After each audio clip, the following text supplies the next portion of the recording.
नमस्कार, बहुत बहुत स्वागत है आपका इंडिया जंक्शन में। मैं हूं आपके साथ पीयूष मणि अवस्थी।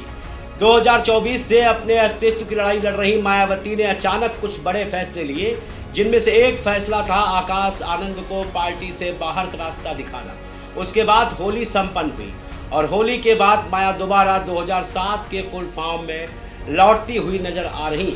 आखिर माया ने रिश्ते नातों को लेकर क्या कहा और अब माया का क्या है नेक्स्ट प्लान, दिखाएंगे इंडिया जंक्शन की इस रिपोर्ट में। बदल गई माया। 2007 मायावती के लिए सबसे स्वर्णिम काल था, लेकिन बीते कई सालों में मायावती की पार्टी ने जिस तरह से डाउनफॉल का सामना किया है, बावजूद उसके भी मायावती का आत्मविश्वास क्यों टिका हुआ है? मायावती ने अपने भतीजे आकाश आनंद को पार्टी से निकालकर अपना पुराना रूप क्यों दिखाया और दोबारा मायावती ने बसपा की कमान बड़ी मजबूती के साथ संभालने के लिए छोटे दलों को क्यों चुनौती दे डाली है? होली के ठीक बाद मायावती ने प्रेस कॉन्फ्रेंस कर 2007 की ताकत का एहसास दोबारा कराने की कोशिश तमाम पार्टियों के सामने क्यों की? ये कुछ ऐसे सवाल है जिनका जवाब अपनी आज की इस रिपोर्ट में हम आपको दिखाएंगे भी और बताएंगे भी। दरअसल प्रेस कॉन्फ्रेंस के दौरान माया ने रिश्ते नातेदारी से पार्टी को अलग करार देकर आकाश आनंद प्रकरण से आगे बढ़ने के संकेत अब दे दिए हैं, जो ये साबित कर रहे हैं कि माया दोबारा फुल फॉर्म में लौटती हुई नजर आ रही हैं। वहीं बसपा के खिलाफ छोटे दलों को खड़ा किए जाने का आरोप भी माया ने जमकर लगाया है। इसे आज़ाद समाज पार्टी और चंद्रशेखर आज़ाद पर निशाने के तौर पर देखा जा रहा है। बसपा प्रमुख ने साफ तौर पर कहा कि मुझे बहुजन समाज पर भरोसा है, उनका साथ हमेशा मेरे समर्थन में रहेगा। अच्छी बात यह है कि बहुजन समाज पूरे तन मन धन के साथ अब मेरे साथ खड़ा है, अभी भी खड़ा है।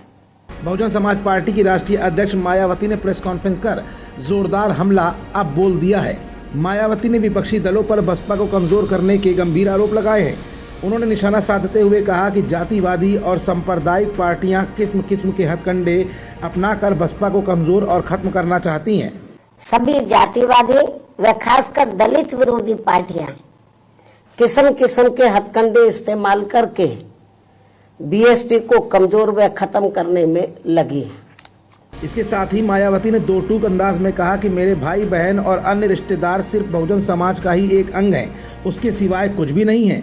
वैसे भी मेरे भाई बहन व अन्य रिश्ते नाते आदि मेरे लिए केवल बहुजन समाज का ही एक अंग है, उसके सिवाय कुछ भी नहीं है।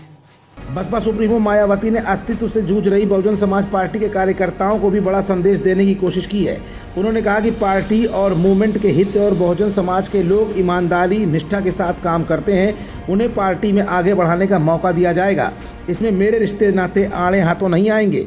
इसके अलावा पार्टी व मूवमेंट के हित में बहुजन समाज के जो भी लोग अपनी पूरी ईमानदारी व निष्ठा से कार्य करते हैं, तो उन्हें पार्टी में जरूर आगे बढ़ने का मौका दिया जाएगा और इस मामले में मेरे रिश्ते नाते आदि भी आड़े नहीं आएंगे।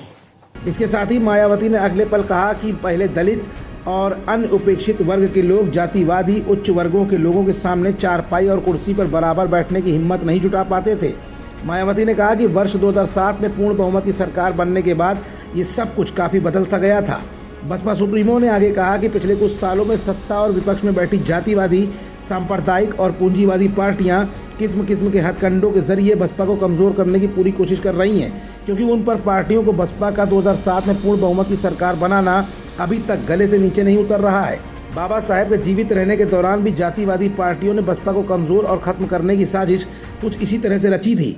यहाँ मैं सावधानी के तौर पर यह भी बताना चाहूंगी कि पिछले कुछ वर्षों से सत्ता व विपक्ष में बैठी सभी जातिवादी, सांप्रदायिक व पूंजीवादी पार्टियां बीएसपी के विरुद्ध अंदर अंदर आपस में मिलकर बहुजन समाज की एकमात्र हितैषी पार्टी बीएसपी को किस्म किस्म के हथकंडों के जरिए इसे कमजोर करने की पूरी कोशिश में लगी है, क्योंकि यहाँ जातिवादी पार्टियों को खासकर सन 2007 में यूपी में बीएसपी का अकेले ही पूर्ण बहुमत के आधार पर सत्ता में आना अभी तक भी उनके गले के नीचे से कतई भी नहीं उतर पा रहा है। इसी प्रकार बाबा साहब डॉक्टर भीमराव अंबेडकर के जीते जी भी इन्हीं जातिवादी पार्टियों ने इनके कारवां को किस्म किस्म के हथकंडे इस्तेमाल करके उसे कमजोर व खत्म करने का पूरा प्रयास किया था। मतलब साफ है कि मायावती ने एक प्रेस कॉन्फ्रेंस से एक नहीं बल्कि तीन संदेश दे डाले हैं। पहला संदेश तो ये कि मायावती 2007 की तरह फुल फॉर्म में वापस आ रही हैं। दूसरा संदेश ये कि पार्टी के अंदर परिवारवाद जैसी कोई संभावना अब बची ही नहीं है। और तीसरा संदेश सबसे बड़ा ये कि कार्यकर्ता मेहनत जो करेगा यानी पार्टी उसको आगे बढ़ाएगी। बसपा उसको फर्श से अर्श तक ले जाने का दमखम भी रखती है ताकि पार्टी को एकता के सूत्र में बांधते हुए 2027 की चुनावी तैयारियों को लेकर 2007 जैसी मजबूत तस्वीर पूरी तरह से तैयार की जा सके। खबरों से जुड़े रहने के लिए सब्सक्राइब करें हमारा चैनल इंडिया जंक्शन।